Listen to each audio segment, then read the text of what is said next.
This episode brought to you by BRE Promotions. Whether you're just starting out or evolving your brand, BRE Promotions offers you expertly crafted disruptions that'll take you to the next level.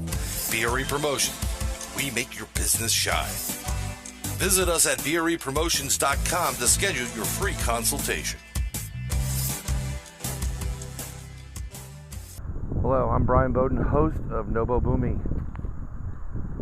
I've been an investigator for over 4 decades in this strange, the unknown, paranormals, aliens, UFOs, you name it. I've come across almost everything. Some turned out to be true, some turned out to be false. But one case in particular has always given me a strange curiosity and interest. And originally, I had the opportunity to speak to the individual that this case happened to. What's coming up is over 3 hours worth of video interview that I did with an individual that had probably one of the greatest, not most important, interactions with a being not of this world. There's a lot of controversy regarding this person and the entire subject, but I think there's a lot of truth there too. I'm not going to judge. I'm not going to tell you what to think or what not to think, but I'm going to ask you to listen. And because it's over 3 hours, I'm digesting this information is going to be a little bit more difficult. What I'm going to do is break this up into 3 segments so you can understand what's going on. Again, I'm not trying to sell you. I'm not trying to promote. I'm just letting you know that you have an opportunity to hear something which I think is one of the most significant events ever. You are the one that has to make the decision. So sit back, put your headphones on, and hopefully enjoy. NoBoBuMe.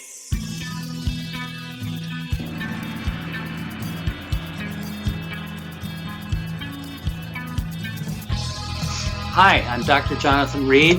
I'm with Nobody But Me with Brian Bowden.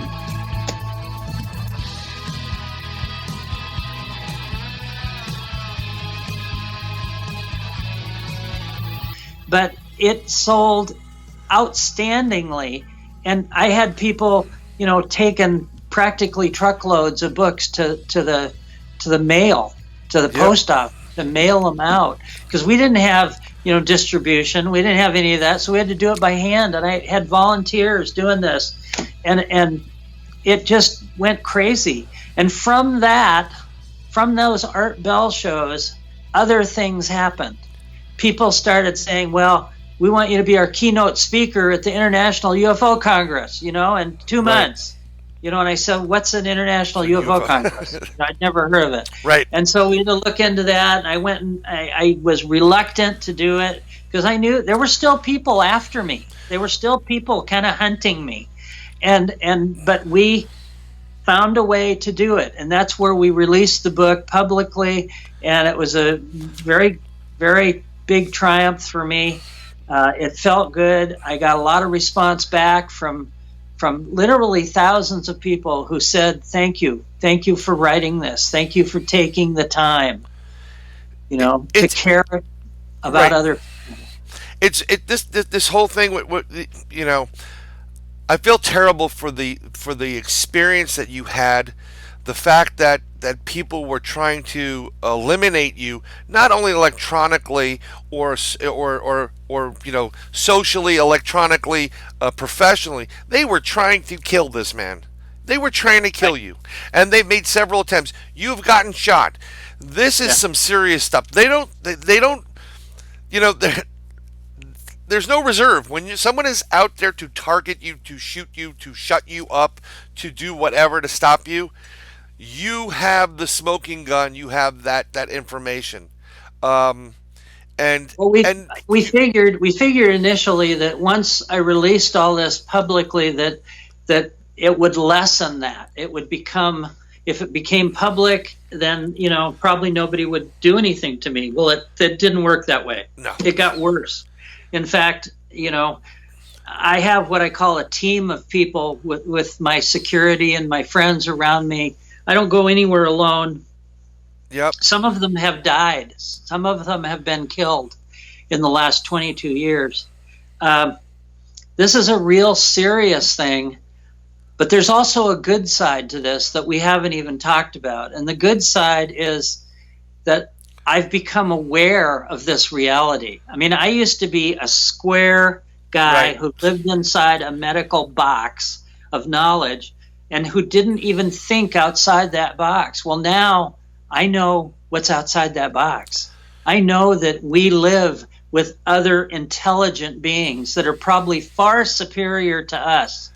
But yet there's a war going on. There's a war jockeying for position of who's going to control things in this earth, on this earth. But there are many, many races. I've dealt with 3 different ones constantly. And we can talk about that too.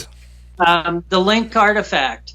When I initially, met with the people that I call the Alliance who helped me, brought me back to health, they said to me finally, Jonathan, we know you have some items. We don't want to take them from you, but they're really important that they don't get lost. We have people that can help you with that. We can even help analyze it. You can go with it. You can never let it out of your sight.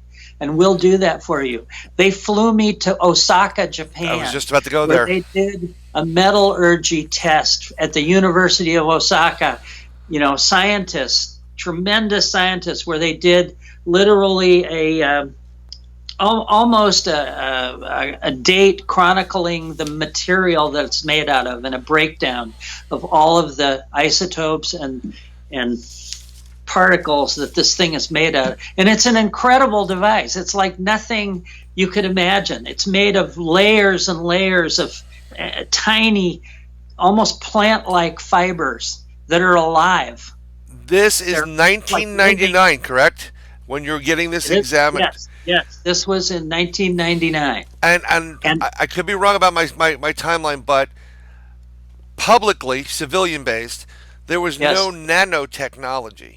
There was no biological nanotechnology either.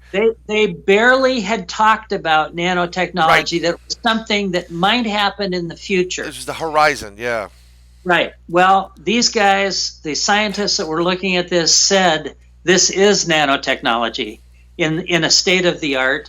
This device is alive. It's running. It's working. We don't know what it does, but nevertheless, it's got power. It's emitting a small amount of radiation every so many seconds, like a pulse of energy. So we know it's alive. Right. And one of the things I found very interesting with it and we'll show you the pictures on there. And let's go into how it operates, because I have a big question about that when you went to Mexico. While we're talking about the bracelet, this thing has these 3 gold needles, and on the top of the needles, well in advance of anybody ever being able to do it, I believe they were emerald tipped, if I'm correct. Well, they're at the base of each needle. Right. Think of a hypodermic needle. At the base, where it actually went into the material, right? The cuff. We'll call it the cuff. There was a sphere of almost pure emerald on each of the 3 needles. Why it's there, nobody knows. But what these needles do, what we've imagined and proven, is that the wearer puts this thing on your arm like that. It fits like that. It's an open, like a C, and it fits on your arm. You push that cuff down hard, and those needles penetrate into your nerves in your arm. Do they do that automatically, or is it through you are actually forcing it down, and you make it penetrate. Right. Once it hurts like hell. Hurts like hell for about 2 seconds. Then it becomes freezing cold. So that pain goes away. Okay. Meanwhile, this metallic cuff, like steel, I mean, you can't bend it. I mean, people tried to put it in a vise. You can't bend it. When it goes down and penetrates your skin, it automatically closes around your arm, and you can't get it off. It's on there for good. And if somebody wants to know, yes, I got some credit for Cowboys and Aliens. If you notice that in the movie, the big part of it, where when 007 wakes up and he's got this big silver metal cuff on his arm. Yep. And it ends up being a weapon and a communicator and all these other things. And yes, I got some money out of that. And that was fine. And I met Steven Spielberg. But the point I'm trying to make is this technology is above and beyond anything that we have the ability to do. Anything. And it's a living biological mechanical device. It's these fibers inside are less than 3 microns in thickness. A human hair is 10 microns. So you can see how thin these layers are. There's 15 layers that build up this cuff. So what we determined over a long process of stupidity, mostly on my part, is I was sitting with Robert at a table very similar to this. Right. And we were talking, and he was going to go make some food or something. And the device was just laying on the table. And we were this was back when we were writing and finishing the book. So this was in let's say year 3. Okay. From the time that the event finally happened. And we're sitting there, and he went away, and I picked this thing up, and for whatever reason, and I have no idea why I did it, but I just put it on my wrist. And it closed down. It hurt like hell. And all of a sudden, I started to feel this thrombosis, this thumping in my chest, like I was having a heart attack. And it literally expanded and went from the center of my body outward to all my extremities. And I was shaking violently, and this terrible pain was happening, and I couldn't get it off my arm. And all of a sudden, my vision started to go dark and dark and dark, almost to where I couldn't see. And then all of a sudden, it was white. And I was somewhere else. I was standing in a room that was round, a round, egg-shaped room. And it was all white. And it was solid. I could see my feet on the floor. I could see some dirt that came off the soles of my shoes. And there in this round room, there was this harmonic sound, this comfortable, very comforting harmonic sound. And I looked up, and on the side of this room, remember, it's an oval, it's like an egg shape, and I was dead in the middle. On the side of it, leaning out from over the top of me, were these 2 beings that were about 15 feet tall. They were energy that was moving and surging, yellow and gold and orange energy, and they looked like they had huge golden robes on, and they were kind of faceless. But the second I saw them, they were inside me. They were in my head, in my mind. They were telling me, it's okay, you're okay, we're not going to hurt you. You know, all life is important. All life is important in the universes, plural. Universes. That we are here, yes, that we are here to help those who come to us. We want you to know we understand. And at that moment, I was just sobbing. I was just an emotional wreck because I felt like I was in the presence of an angel. That's exactly what they looked like. They looked like what people talk about, big golden angels. It almost looked like they had wings. Right.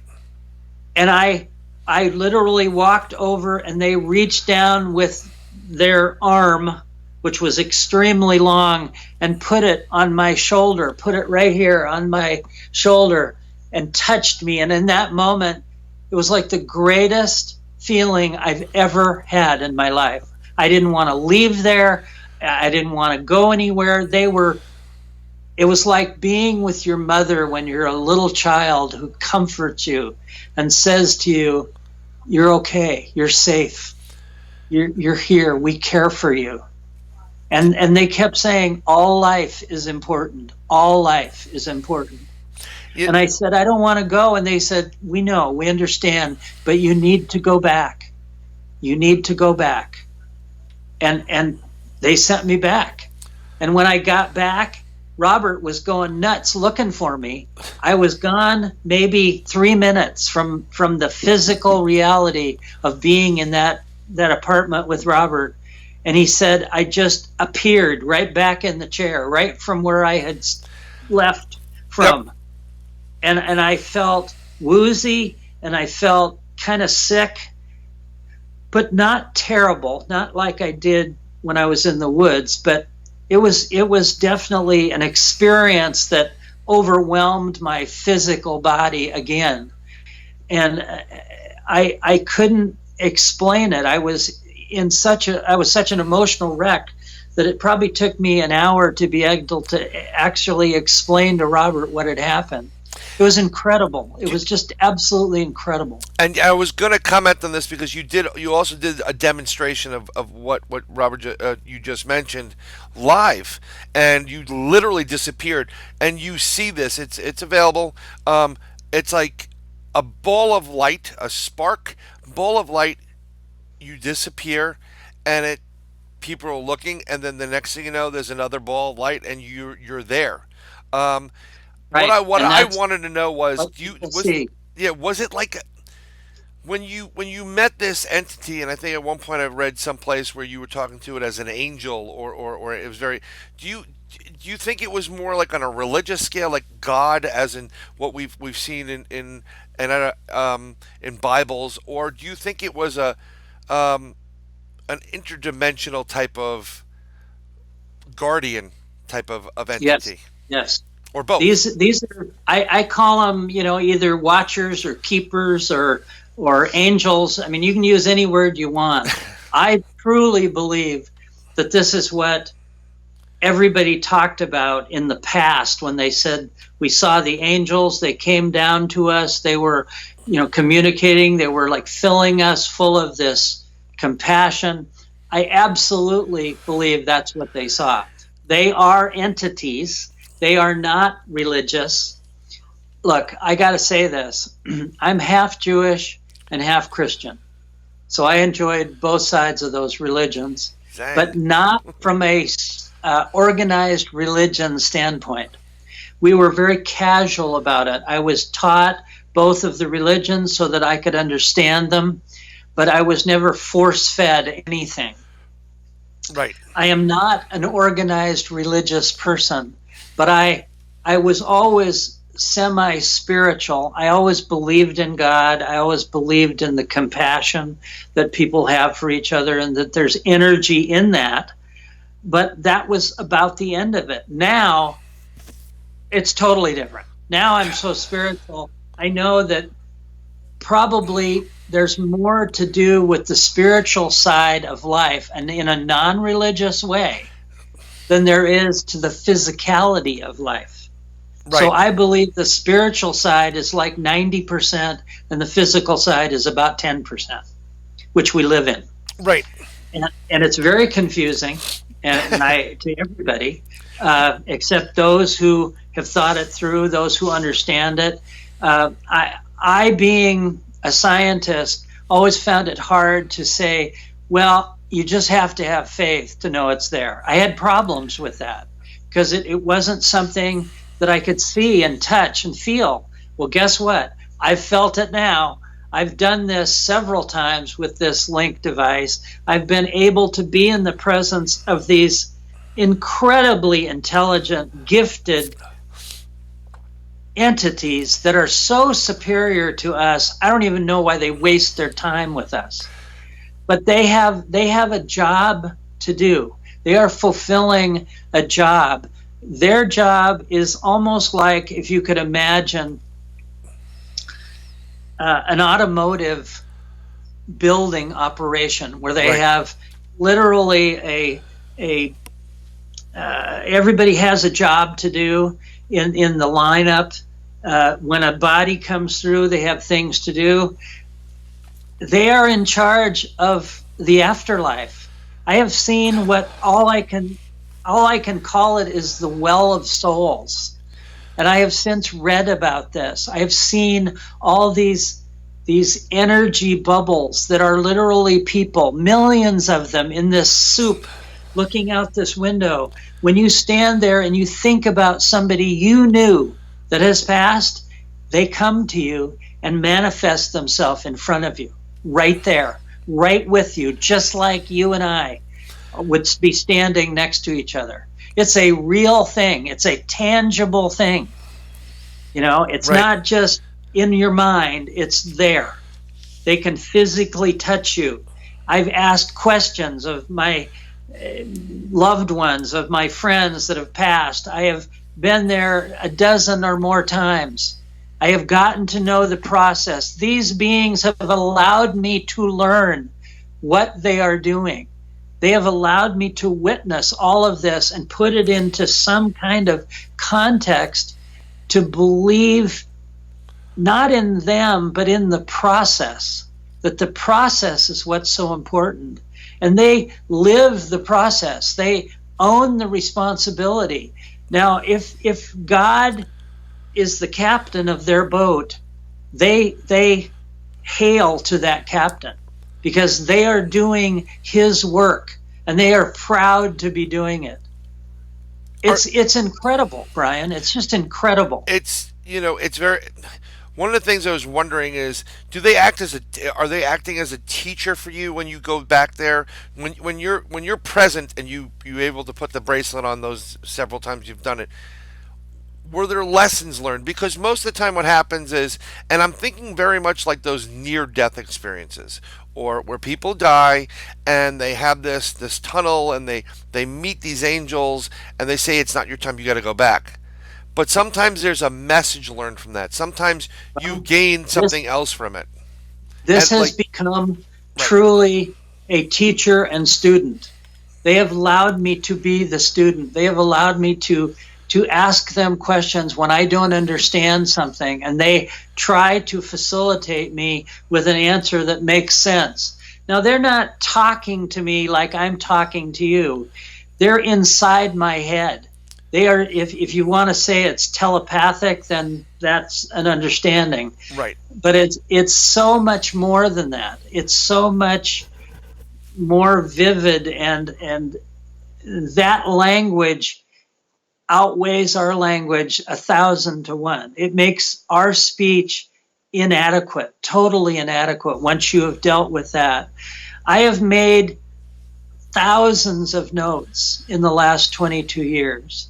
Not only have they brought me and allowed me to use this device on occasion, but they have come to me in their presence and taken me with them right from the house or the hotel or somebody else's house. Other people have witnessed this, clear as bells, seen them pick me up and go right through the wall. And this is without bracelet.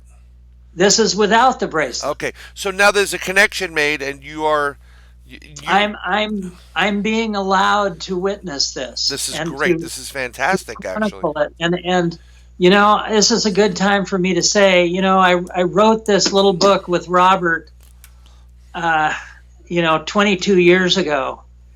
And people have constantly said, well, you know, are you going to write another book? Are you going to write another? So 4 years ago, I decided, you know, after some long deliberation, that I needed to pick up where I left off. The first book, it talks about 9 days. This new book talks about 22 years. And it includes things that are good, that are amazing, like meeting these angelic beings and being absorbed into their world and allowing me to have some understanding, and I say some, not all, because it's not all perfectly clear, but they're helping me. They're trying to teach me so that I have an understanding and I can share that with other people too. I've talked to thousands of people, Brian. People don't know in the United States, because I've pretty much been blacklisted or blackballed in the United States from talking at organized conferences, which is amazing because these conferences are about Exactly sharing what you're talking information. about. Yeah, yeah. But there's a political cabal, both in the bad guys and in some of the organizers of these events. And I won't call out anybody's name, but it's true. And within the United States, people don't know much about my case anymore because I haven't been speaking very much in this country, but I've been speaking everywhere else in the world. People in India know me by Dr. Jonathan. I go walk down the street and they embrace me. In Mexico, it's the same thing. What happened in Mexico is right after I went with Art Bell on the radio, everybody knew about me and they all tried to call me and say, would you come and talk to us? Well, one of the people who did that was a man named Jaime Maussan from Mexico. Yep. He is he's kind of the Dan Rather of paranormal in Mexico. He's been doing it forever. Some people like him, some people don't, but I will give him credit.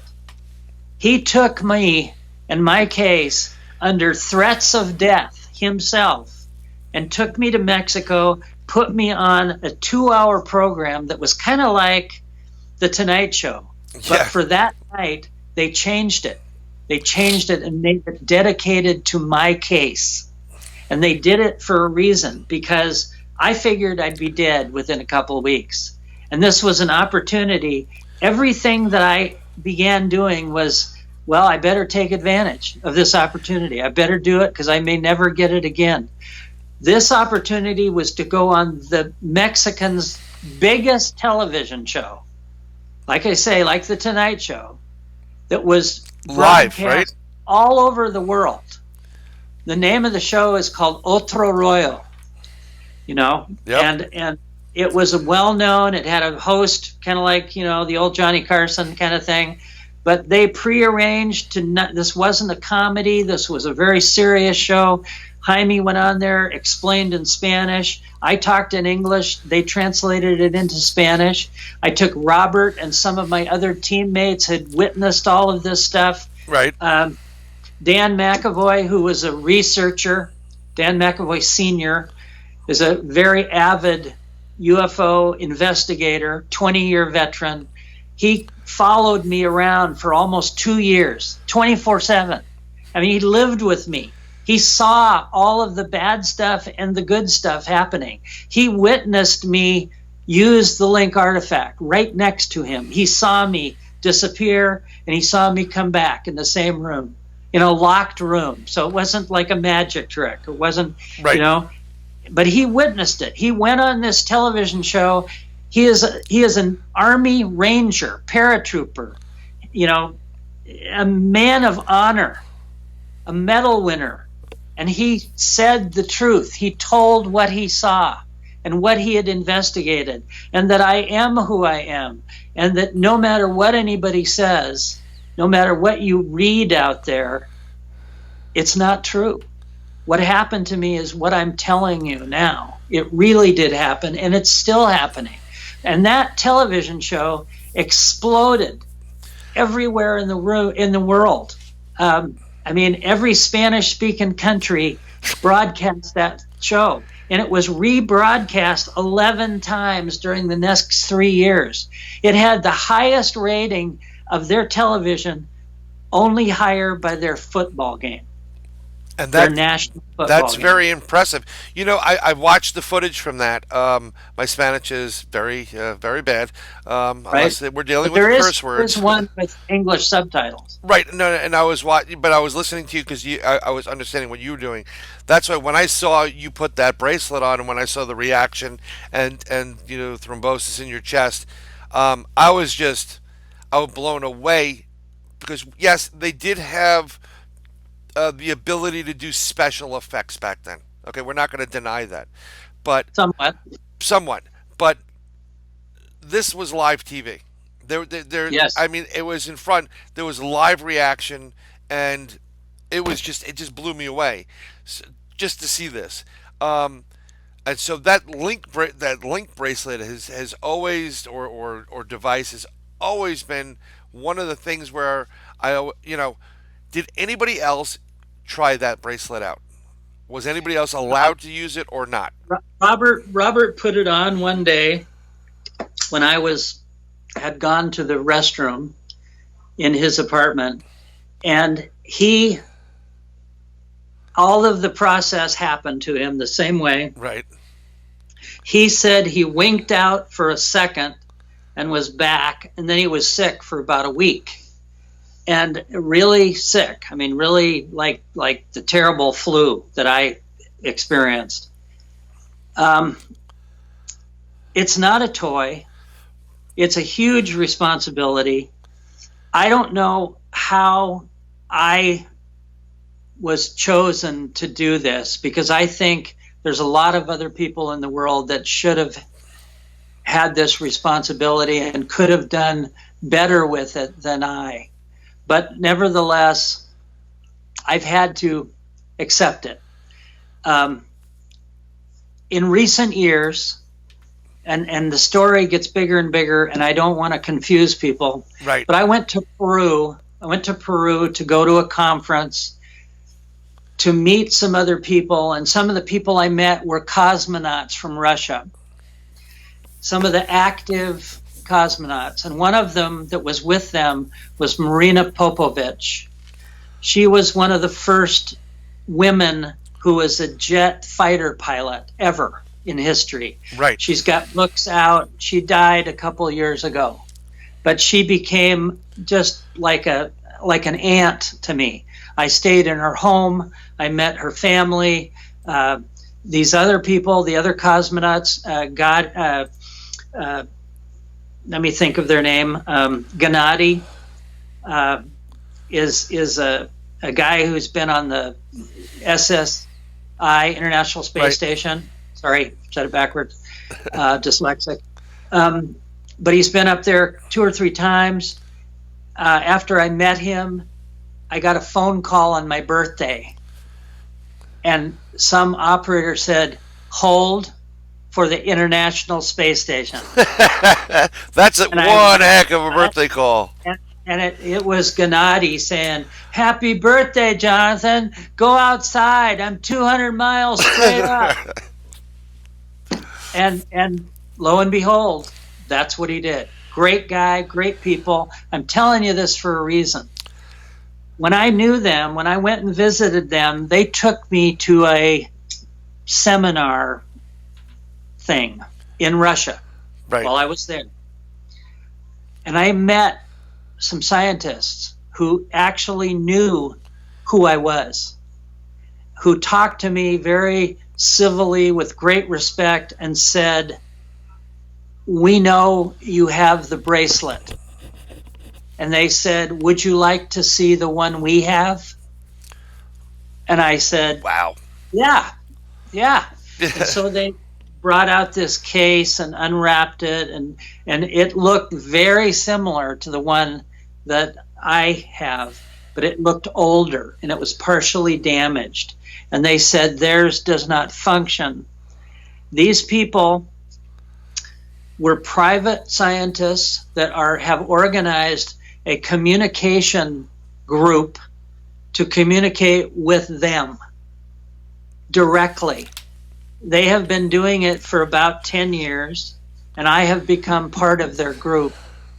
I have taken the link to them, been with them, hooked it up to all kinds of different machinery, and they had a volunteer put it on and basically energize the process. And he was gone and came back about a minute later, and he was dead. Ooh. And I was very emotional, very upset. And they said, this is what we do. We have to learn. This is the process.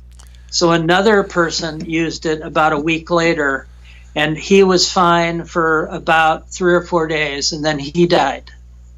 So we know that it has something to do with a proprietary situation.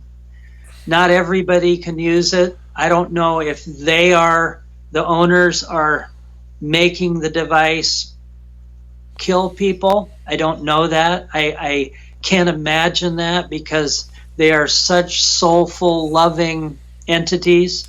But for some reason, it can't be worn by everybody. Yep. I have done it. I know the times I've done it where I felt I was guided to do it. I felt that they were in my head and said, we want you to do this.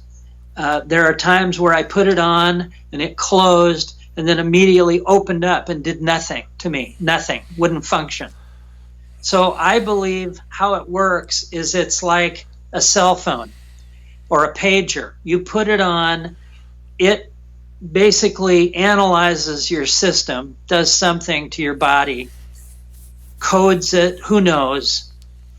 There's a lot of speculation on how it does what it does. But then they determine whether they're going to bring you up or transport you. They are the ones in control, not you. You know, it's like a collar on a dog. I mean, right. Maybe I've become their dog, and that's okay. They treat me pretty good. But I would say this device is incredibly important. The technology is out of this world, not to be funny, but literally. No, literally out of this world. It's been looked at by a guy who was from NASA Ames Institute, and he is a scientist, physicist. He looked at it, immediately identified it as nanotechnology, said, without a doubt, that's what it is. That's what we have been working on for years, but we can't, perfect. And so, I mean, it's been looked at. It's been analyzed. This isn't a figment of my imagination. I always say fig Newton of my imagination. But it's a real thing. It's a real solid item. And why do people try to kill me? Well, pretty much for that. They want to get it. They want to take it. Right. They would probably turn it into a weapon. I've had people tell me and shown me other things that are similar to it that they got out of a mine in Idaho that was 2 miles down in a mine. 2 devices, one that was kind of similar to the bracelet and another one that was the size of a school bus, that was glass, that was all glass, sitting in this huge big warehouse. And I went up to it, and the man with me said, just put your hand on it and say something. And I went up and touched this glass ceramic, and as I touched it and I said my name, it changed colors and rippled. The colors rippled across it, just like a rainbow. And he says, now think of something angry. Think of something really angry. Just put your hand on it. And I did, and it changed to this purple, orange, terrible looking color. So it was totally being activated by my thoughts, by my connection, just by touching this insane. Huge glass thing. That's they insane. found it 2 miles down in a mine. They believe it has something to do with boring holes, but they don't know how. That's incredible. There's always been talk throughout this community and about these little devices that are found here and there, and computers found that shouldn't be there, cell phones found. So I'm not surprised that they're finding these other devices. But what I really want to know on this, because we're getting to almost 3 hours, and I don't want to take too much more of your time for this, but what's the future going to be like here? I know that you have your team together, and God bless them to helping out Team Reed, and they're looking after you and your safety and security. But is there a message here? Is there something you're trying to get to the masses? Because I think your story and all this that you experienced in 9 days and now 22 years, it is probably one of the most important contact stories ever. And why people aren't discussing it, why people aren't having you seriously at these conferences. Let me say this, Brian, and it's people like you that I do want to talk to, that will give a person like me the time, because it's not easy to do all this. There's so many pieces and parts of this that are important, but if you take it away from the timeline, it ends up not making sense. There is so much we need to know. We need to grow as a species. That's what I've learned. I've learned what they want from us, what they would like us to become. That we are connected to them. We are probably genetically linked to them. The little guy that I found in the woods, that I knocked down, who killed my dog, I did DNA analysis on him.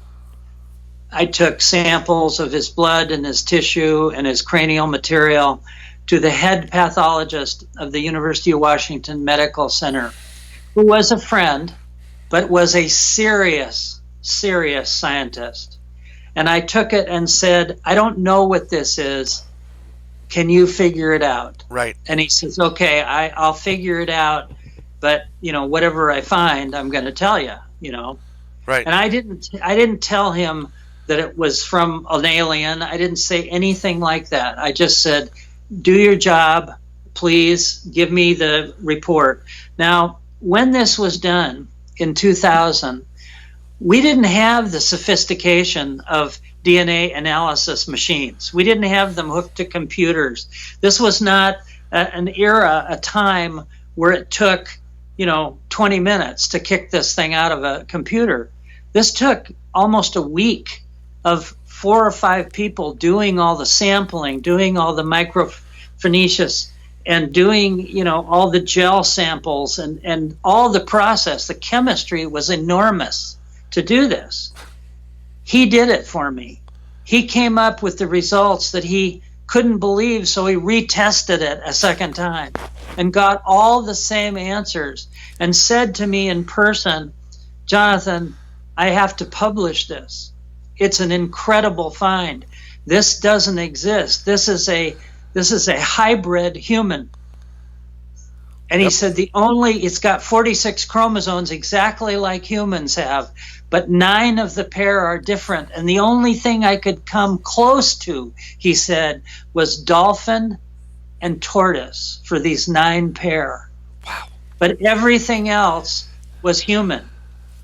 What that means is, and we don't have the ability to do this even today, that somebody mixed up the DNA and made this little guy, literally created him in a test tube, and he became a worker. He became a soldier. And he comes back to me even today. He's fine. They never got him. He walked out of there and went, who knows, right, to dinner. But the point is, they didn't get him. And he's come back. He comes back all the time. Other people in my team, other people in my family, wherever I go around the world, people have seen him in a dining room where he just appears and stands there and looks and sits behind me and rocks back and forth like he's comfortable. He's highly intelligent, but I think I have become maybe his pet project, or maybe because I injured him, he can no longer do his job. Right. It's one or both. But they're allowing him to be my connection. He's got me out of trouble. Brian, he has done some things that are so incredible. I walked out of a people's house that I was staying with, I went into their backyard, and their two huge reptilians popped up, and both started after me, grabbed me, threw me across their fence like 30 feet, almost broke my arm, and Freddie showed up and took care of them. He just eliminated. So has he become now like a guardian angel? Almost, or like another wingman. Like what was I guess. I mean, Gary's. I hate to make light of this, but I have to have a good sense of humor, because otherwise I'd go crazy. Absolutely.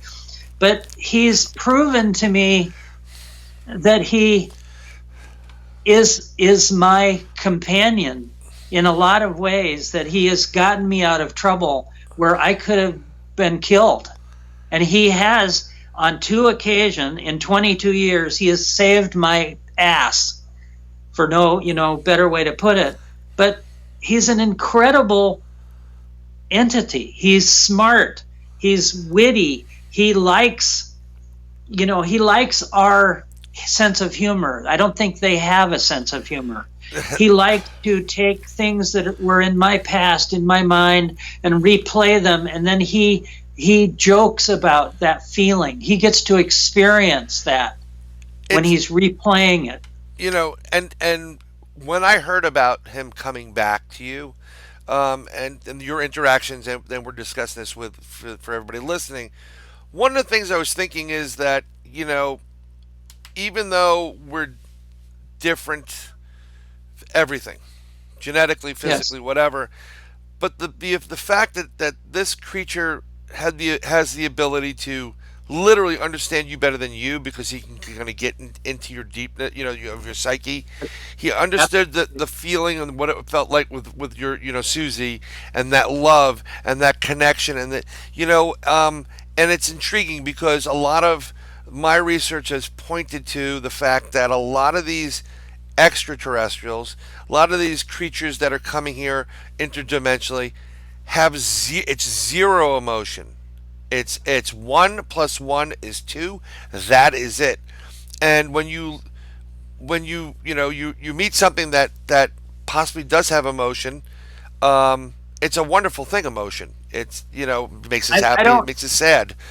Everything you're saying is correct. I don't want to mislead anybody, right, but I want people to know something. What I've learned is this little guy, Freddie, as we call him, is a gray. He is a gray. He is absolutely a gray. But there are a lot of different kinds of grays. Right. They're not all just the typical little round face, big eyes, gray. There's a lot of difference, just like there's a lot of difference in humans. I mean, if you look at humanity, there's a huge difference between us. I mean, we all have 2 arms, 2 legs, usually 1 head, usually. But essentially, we're very individual. We really are, when you look at the broad spectrum of, like Swedes compared to Africans. Right. I mean, there's a big difference. Well, they have the same thing. And there is a group, as I understand it, a planet of grays who are all the kind I'm with. They're the good ones. They're genuine. They're helpful. They're not demonstrous. They're not demons at all. But then there is another faction who basically are not so good.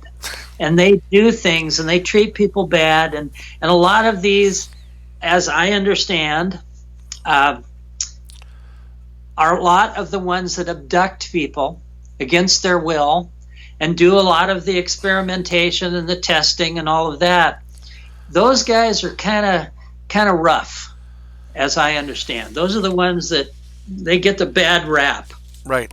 But I'm here to say not all grays are like that. I got proof that they're not.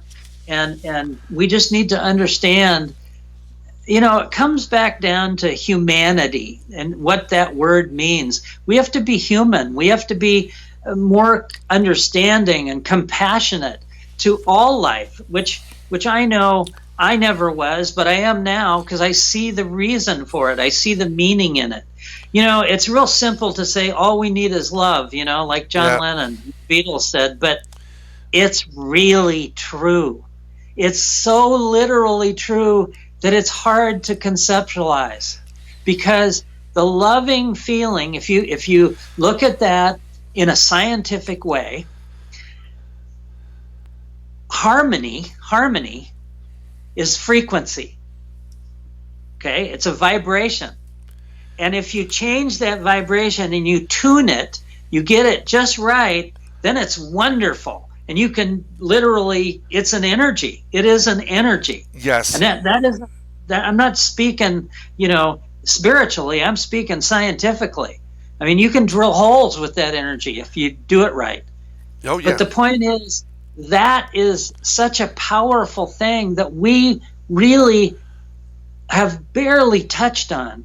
And when they say you have to find the harmony, you have to find the frequency in your society, in your family, in your groups, it means you got to come together. You have to vibrate in the right path, the right level, to get you guys started in the right direction. We are so, unorganized as far as spiritual goes. Right. I don't blame them for being afraid of us. I mean, we are such chaos without meaning, I understand why they're afraid of us. And that's what they've told me. They've actually said, your species has such potential, but we are so afraid of you because you kill each other for nothing. Right. And I understand that. I'm one of those. Look what I did to Freddie. And I have apologized for 22 years. And he looks at me when I say that, and I mean it. I mean it to every muscle in my body. And he just looks at me like he doesn't even conceive it. He can't even, it's like it's gone. So therefore, don't worry about it. It's very interesting because what you're saying right now with the frequency and us, coming together and tuning into that frequency and the love, it's pretty interesting that we had one of the other dimensions was recently mentioned, that it's a new portion of the world, and scientists are talking about frequency being part of the earth and the core and what's important, and then that leads to nano dimensions. And now what we've just listened to, you hear all this, and now it's all being tied in, and you can see it taking place in the news. I agree with you. When I first started with all this, I'm a McCartney fan, by the way. So me too. I just saw him in Vancouver. He is my hero. He's the reason why I started playing guitar and singing and what have you. But I think I always thought it was corny. All you need is love. Whatever. It was very, peace, love, and the whole nine. I think a lot of people go a little bit too far with it, and they push in the wrong direction. And then they started talking about frequencies and paradigms. And you have to be in the right frame of mind to get this done. I am in the right frame of mind. You really do have to elevate your frequency. And one of the ways frequency is so important in the development of the human being and the human condition that it will lead you any place, including interdimensionally to where you really have to be. Frequency is a key. It's a key, and it's an energy. This is what they're telling me. They travel using dimensional shifting. Okay? I mean, think about that. Wrap your mind around that. Right. By changing frequency, you can change your molecular status to become one with that next dimension, which literally you can go from here to there without moving, but you're changing dimension.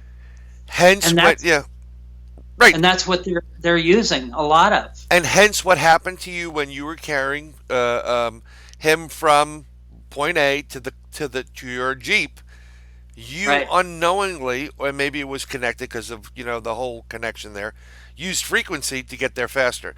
The whole point is this: is that the future use? Yes. I mean, we're getting we're at the 3-hour mark, and that is what we are on the preface. I can't say the word. Prefaces. No. Yes, we're on the edge. We're on the edge of being able to jump off and learn how to swim in a totally different way. Learn how to swim in an energy pool of camaraderie where we can share and learn from each other. They want us to come. They want us to be part of that world, of that commonality. But we are so chaotic and scatterbrained, we have to get organized. We have to organize. And I don't mean politically or religiously. I mean, we have to, every one of us has to fine-tune ourselves by bringing ourselves into this new reality of understanding we can do this. We have the ability, all of us. This isn't something that you got to go buy at Walmart and plug into your, whatever. It's literally sitting down, quieting your mind and your soul, and getting in touch with that and letting the energy come into you, and it'll tell you what to do. It'll completely tell you what to do. It's not like you have to do anything other than provide the space, the quiet space in your mind. It sounds difficult, but it's not, and it's something you can work on. It's like breathing exercises. It's something that will become second nature. There's a lot of people, Brian, that already have done this for years, maybe centuries, but just not the majority. Okay? Right. Something I need to say. Sure.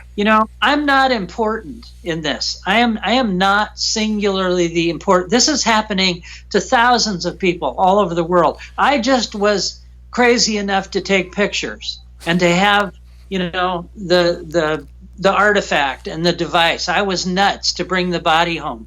But the point is, I did it, and it got me knowledge, me, more than anybody, the knowledge to understand we're so much bigger than what I thought we were. That life is so much grander, and that we need to flourish in that and rejoice in that and bathe in the fact that life is good. People that run around and Rick Nelson. You know who Rick Nelson is on Facebook? Takes beautiful pictures of nature. He's always telling everybody, look at this. Look how beautiful nature is. And I kept wondering, why is he doing this? And I finally got it. I talked to him. He's doing that. That's his space. That's his mantra. That's what brings him into tune. And he's even told me when he gets to that point, things come to him. They come into his house. They come into his work. They talk to him. That's what they're waiting. They're waiting for us.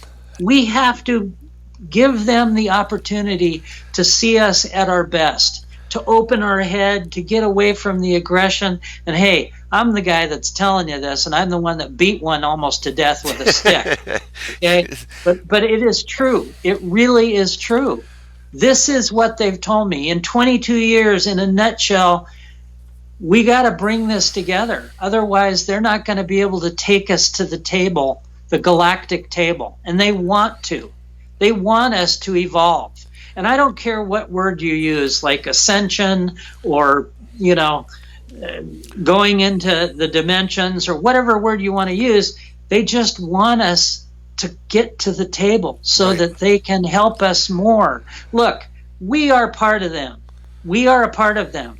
You got to understand, genetically, they've changed us over the centuries. They've helped us evolve, okay? Initially, it was for a different reason. It wasn't all for, let's all, sing and dance around the campfire. Initially, we were slaves. They designed us to be better slaves. Okay, that's what happened. Let's get on with it. And these weren't necessarily the bad guys. These were the Anunnaki. I mean, that's what it is. That's the truth of it. You want to get down to, really understanding this, you got to, I would like to say you got to go talk to Zecharia Sitchin, but unfortunately he's moved on. He's moved on. He's unavailable. I did talk to him before he moved on.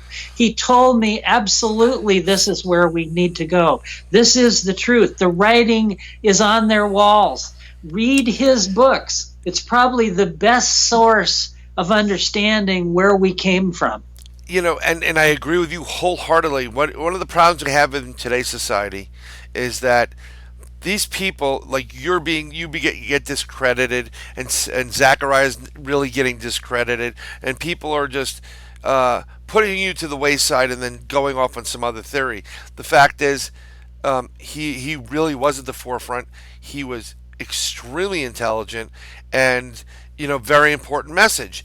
And he had done all the research. Yep, and you're doing research when the tools that we have currently right now weren't really that readily available. On top of that, this is very important. He did research when we did have these tools, when they were reliable and trustworthy, right, and they weren't being manipulated by the powers that be. And he did the legwork. Yes. He did the legwork. Right. I don't. People say, "Well, you're a great researcher." No, I'm not. I am not a researcher. All I'm an expert on is what's happened to me. I can tell you from now until the end of the week all the details, incredible details of what happened to me. I mean, I'm not afraid to talk. People say, "Oh, Reed doesn't want to talk. He's afraid of this," or that's bullshit. And I'm proving it now. I'm probably saying way too much and should be letting you talk. But the point is, I'm not a researcher. I understand that. I don't have all the answers, but I can tell you in 22 years, I have learned a hell of a lot, and it's very valuable. It's valuable for all of us if you give it a chance. Like I said, the United States is the one where I've pretty much been blackballed. The rest of the world has embraced me and knows me. I've been to 53 countries now. Right. And I've talked to everybody. I've done tons of interviews, good, bad, and indifferent. This is a good one. You're a good guy, and you're willing to listen and let other people, hear what I have to say. That's what it is. That's really what it's about, is allowing each one of us to be a part of the puzzle. In 22 years, I've learned a lot, so I'm writing a new book. The new book is called Mosaic, like a puzzle, because all of the pieces of the puzzle can be laid out on a table, and they're all just as important as another. But when they're all laid out, they design a beautiful, more understandable picture of where we're at. This is what we have to do. We have to quit fighting amongst ourselves, fighting amongst ufology people. We got to get rid of just allowing the headliners to take the spotlight. We got to leave the egos out the door and talk like I used to be when I was doctoring. The only way a doctor works is by sharing information. That's how we learn things. We don't just go sit in a room and, put on a hat. We share with each other. That's how we learn and build and do all kinds of research. That's real research. Okay? Yeah. But that's what I'd like to see this become. A venue where people really can share equally, not be ridiculed, not be, thrown down the stairs. Just let people talk. Because there's a lot of people, there's a lot of grandmothers out there who don't like to sit in front of a microphone, who have had maybe more experiences than I have, but they just don't have the physical evidence. But there's thousands of them, Brian. There's thousands of them. And a lot of people are really afraid. And I know why they're afraid. Because they've been beat up emotionally and physically by some of these thugs that are out there that still beat me up, that still want me to quit talking. But I'm going to say something now, and this is important. If I'm dead, they make me a martyr. It'll just get bigger. Because I got all kinds of extra people that are going to keep talking that are probably better at it than I am. So, it's better if they let me live. Right. We hope that does not happen where you become the martyr. I think you're a very important person.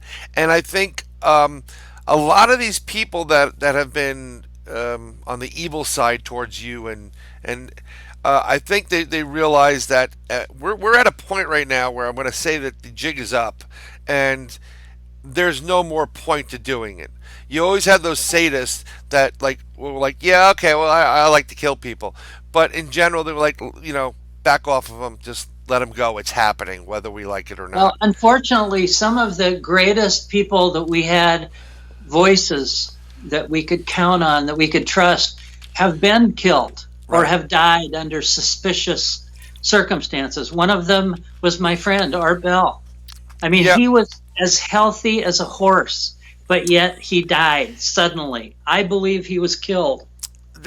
Brian, I'm going Yeah. to say something, and it's we're going to continue this because I've got a Yes. lot more to say, and I want you to know I'm here for you, and I am here for your people. But there is a faction of the government that I call the deep state government, Right. that doesn't want people like me and you to speak. They don't want us to have this platform. They'll do anything practically to stop us. I've had 9 friends of mine killed in the last 22 years. Right. Killed. Okay? And I've had to be defensive about this myself. I don't like what it has made me become, but it's the only way I could survive. They killed my parents, my 80-year-old mother and father. They drove them to death by pestering them and torturing them because of what I saw in the woods and what I talked about. I mean, they killed them. Yeah, and No? I agree And I'm with angry. and you have every right to be angry, and I agree with you about there are individuals here, and one of which was mentioned.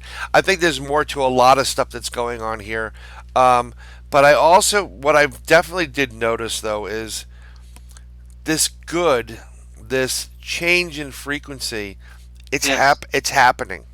It is. And Slowly, it is it's happening. slowly happening, but there's certain moments where it really picks up, but it's slowly happening. We try to do that, as you know. I'm co-founder and co-director of New York State UFO Project, and part of that is to create an open forum where people can come and talk, just like you just did on this show. You know what? You answered my questions. I had a couple other questions, but to be brutally honest, I have a little bit of advantage. I can go contact them and not bother you. But if I have a quick question about things, truthfully, Brian, I'm willing to answer anything that anybody asks me, and if I don't know, I'll tell you that I don't know. Right. I'm not going to speculate. I'm not going to make it up. I can only tell you what I really know, and that's probably my default. I'm as honest as I possibly can be. I don't have all the answers. I always tell everybody, hey, if this hadn't have happened to me, if I hadn't have seen all the evidence and the facts myself, I probably wouldn't believe it either. And that's okay. That's all right. Well, and that's something that we can, again, I can't thank you enough for being on the program, and I can't thank you enough for giving us this full information. So now we have everything that we need to know, and we're able to give this to the masses. But that being said, and you being welcome back, thank you. I think given what took place in this last 22 years, yes, if you had to relive that moment where you just were, you locked the car, the Jeep, and you're walking up that hill, would you do it over again? Yes. That's how. See, and this is important because that tells me how important it is. The reason, Brian, is it has totally changed my attitude of life.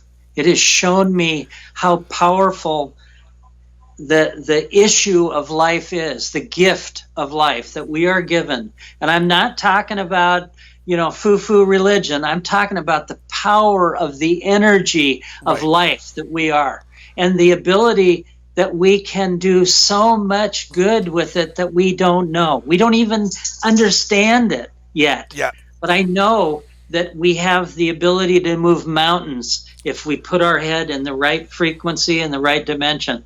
We can do this, and we can do it together, and we can do it without killing each other in wars and demonstrations and all of the political, bullshit. Yep. We got to get rid of that. We have to understand that there's more to life than,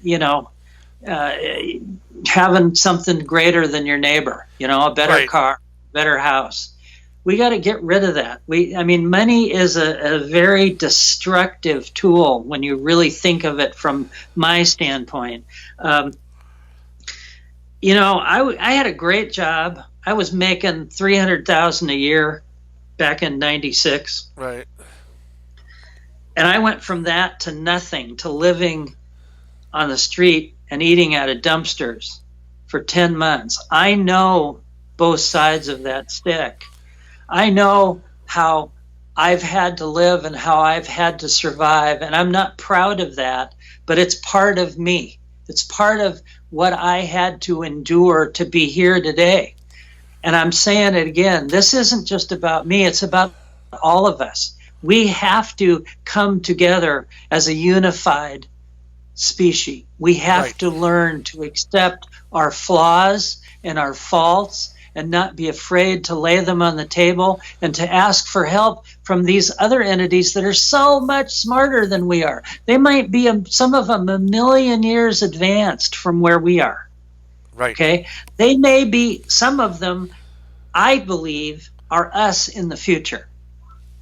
Now, wrap your mind around that. No, I know exactly where you're going with that. They've come back. They're telling us how to steer the ship so we don't crash and burn. And they're so afraid that we are going to, because we're so scatterbrained and we're all over the place. And we need to unite in that harmony. We need to find a way.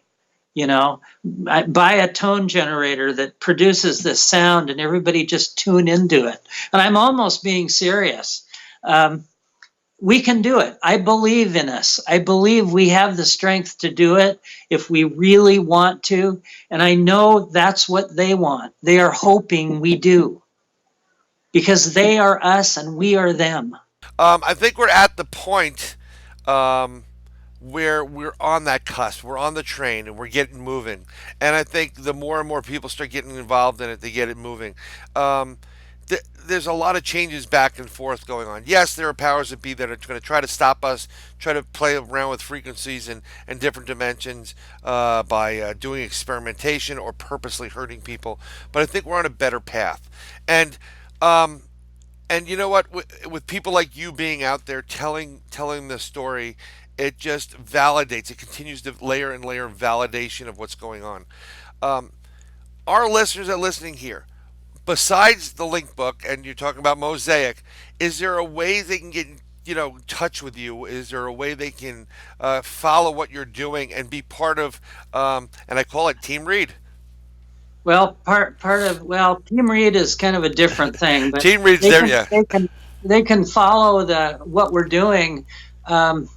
We've had 2 websites destroyed by the government, so right now I don't have a website up. But I think we're going to be able to share some information with some other people, and I think we'll get more of it out there in the next few months. I welcome everybody to contact me. You can contact me by email, drreedlink@gmail.com. That's DRREEDLINK. Or you can go to Facebook. Now, there's tons of disinformation out there. Art Bell used to say, you haven't made it until somebody's, calling you a jerk. So I guess we've made it. Oh, yeah. I'm on the receiving end. There's negative websites. You can, but if you can get through that and stop listening to it, all of the static that it creates, I'm available. I'm willing. I mean, I've gone to people's houses just because they needed somebody to talk to. I understand what it's like because I went through it. I didn't have anybody either, and it almost destroyed my life. I want to tell a little story real quick. Sure. One of the first times I ever spoke in public, it was at a conference. A lot of people, 750 people. And afterwards, it was in a hotel. We went to the hotel dining room and we were all eating dinner. And the maitre d' came over and said, somebody wants to talk to you. Sorry to bother you, but they want to talk to you just for a minute. And one of my people went over and found out that it was a woman and she was by herself. So I went over and talked to her. And she said, Dr. Reed, because of listening to you today, I didn't kill myself and my daughter. Wow. You gave us the energy to continue. You made us realize we're not alone. And for you, And I've got a Christmas card every year from those people and that daughter for 22 years. Now, see, when people say, why do you do this? That's it. I know, and I That's understand it, that. right? Yep. And I've said every single month in the last 22 years, I said, if people don't want me to talk, I'm done. I'm done. I've done all I can do. Well, guess what? People want me to talk. They keep inviting me. I was invited to the University of Toronto. I went there. I was invited to Spain. I talked there. Private. These are private lectures. These are not public. This isn't a conference. Guess who invited me in 2013? I got a written invitation from the Pope to come to the Vatican, from Pope Francis himself. I went. My team went. We spent a total of 5 days in the Vatican, sleeping in their quarters, talking to the Pope every day. And the biggest question Pope Francis said, and I can't understate this, or I should overstate it, is he said, Jonathan, what can we do for them? Now, I've heard all the political prattling about the Catholic Church and the Vatican and all that, but I'll tell you, the man himself is genuine. He is intelligent. He is warm. He is the real deal. He wanted to know what I knew. He spent days listening to me. And I thought, I just thought, I can't, I'm going to bore him. His aides kept saying, no, he wants to know more. He wants to know more. And when I left, he said, Jonathan, he has a great sense of humor. He says, I can make you Catholic. He says, I can get you in. And I said, sir, thank you very much. I said, I'm comfortable at this moment, but I said, I really like your little cookies, the little wafers. When I left, they gave me a box with a great big, beautiful red bow of those wafers. But that's what I'm saying, Brian. People are very genuine when they want to know, when they want to listen, when they're done being fruitcakes. There are a lot of genuine people. There are much more genuine people than there are the trolls. Right. And the old saying about trolls is those are the ones screaming the loudest and getting the most attention, but that isn't the majority.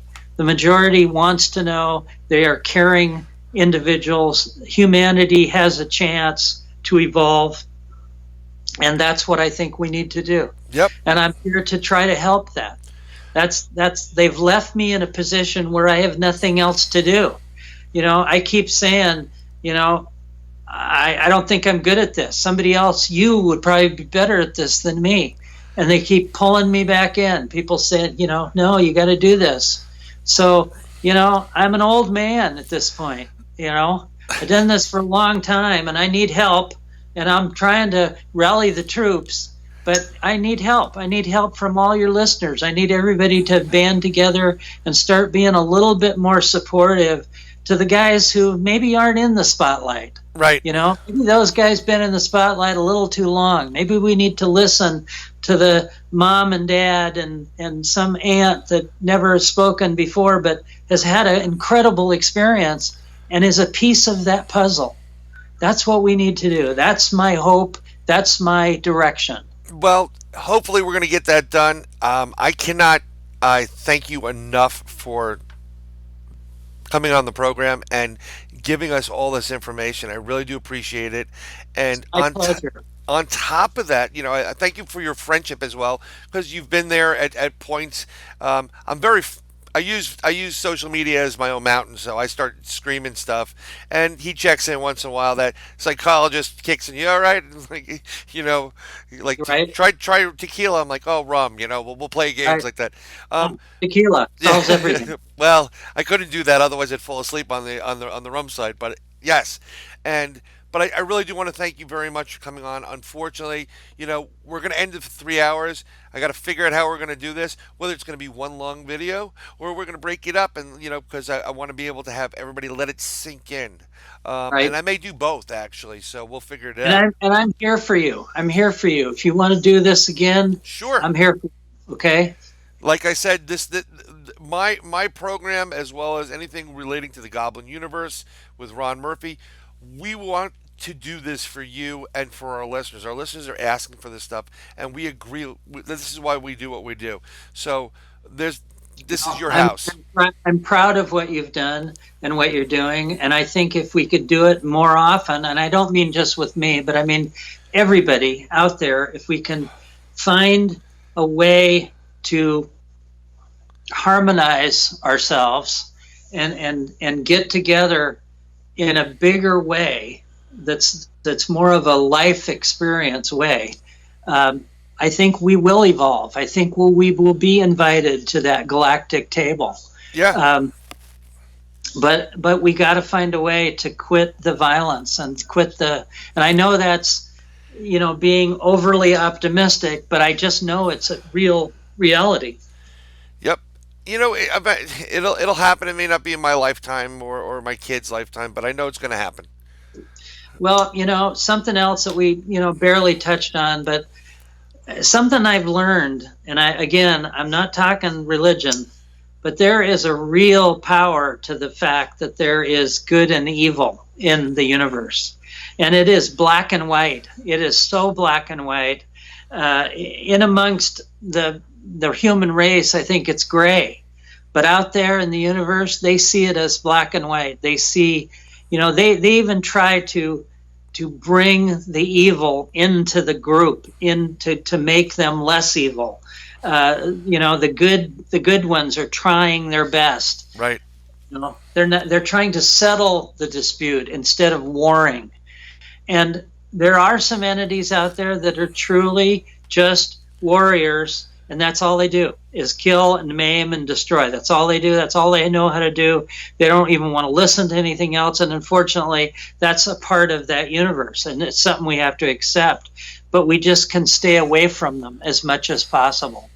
And that's what we have to do. We need to listen to our big brothers that have more knowledge of that than we Agreed. do. And I really have learned to trust them. That's something that I know is difficult for humans, to trust in something that is beyond our comprehension, currently. But in trusting, they will help us. They will bring us in closer. You hear about people going out looking for UFOs. Well, they've found that if everybody kind of harmonizes in the group and they send out this really positive message, they kind of start showing up. Yes, they do.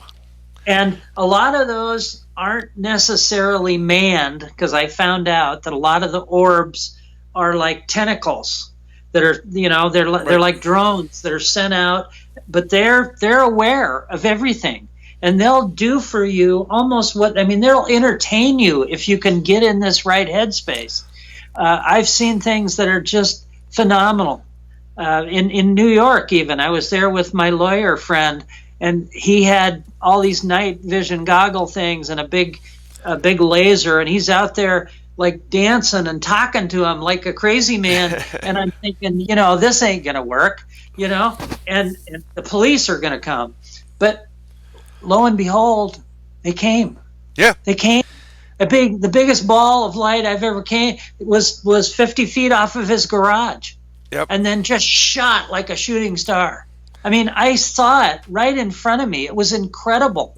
You can do this. Anybody can do this. Yep, we did this after Pine Bush 2 years ago, and we had a craft appear right above our head, and it was probably people still talk about it today. It's doable.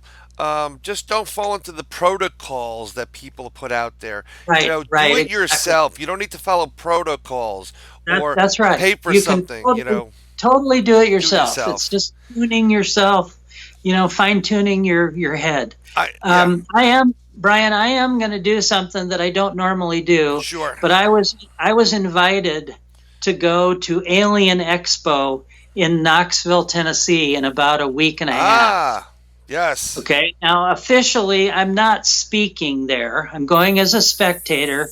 But if people see me, I will definitely be approachable, and I may even do a little side talk somewhere. But I'm going to be there. And Sure. you know, I'm a human being. I like people. I like to talk to people. And you know, if people are nice to me, I'm nice to them. I'll have my team with me, my big gorillas, but nevertheless, I'm there. You know. And I just want to say that. And if you're anywhere in the neighborhood, come down and have dinner or have a drink or something. You know. Well, I'm going to probably have to think if I can get down there, that'd be great. I'm all the way up in New York City, but I have friends in Tennessee, so maybe have to take a little road trip. But that sounds like a plan. And I think it's the 17th and 18th. 17th and 18th. I'm going to go take a look at this right here. What we'll do is we'll post it up there. We'll post it on as well as NoBoBuMe, which is going to be inside the Goblin Universe, and everywhere we also have other type of pages for our programs and our shows. And then we also have, you know, the UFO Roundtable and a couple other groups. And we have a network of wonderful people to get this out there. But I cannot, again, unfortunately, we're going to go right now.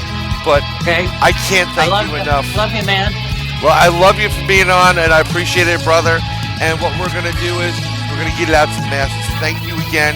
You have the keys to this kingdom. But this is Dr. Jonathan Reed. I'm Brian Bowden for NoBoBuMe. That's Nobody But Me and Dr. Jonathan Reed. And thank you. We'll see you soon. Bye. Thank you, sir. Bye. Thank you for listening to my interview with Dr. Jonathan Reed on NoBoBuMe, Nobody But Me. This has been a very controversial subject, and I just wanted to let everybody know that, yes, there are certain people out there that are saying negative things about Dr. Jonathan Reed. In any case, you'll always have people that promote you, as well as what they call today the haters. A lot of people just sit out and hide, especially when it's untrue. But Dr. Reed hasn't been hiding. He hasn't been sitting out whatsoever. He has been at the forefront of promoting and bringing his story to the masses, globally, mind you. So just take a look at what he's been doing. These are photos of Dr. Jonathan Reed out there in the world, confronting all the naysayers that give him a hard time. Reed's not hiding. He's out there in front. However, you guys hide in fake accounts, fake names, with fake information. So take a look at what Dr. Reed has been doing since this event. And thank you again for watching the program.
Hey, this is Brian Bowden. I want to extend a deep thanks to Purple Planet.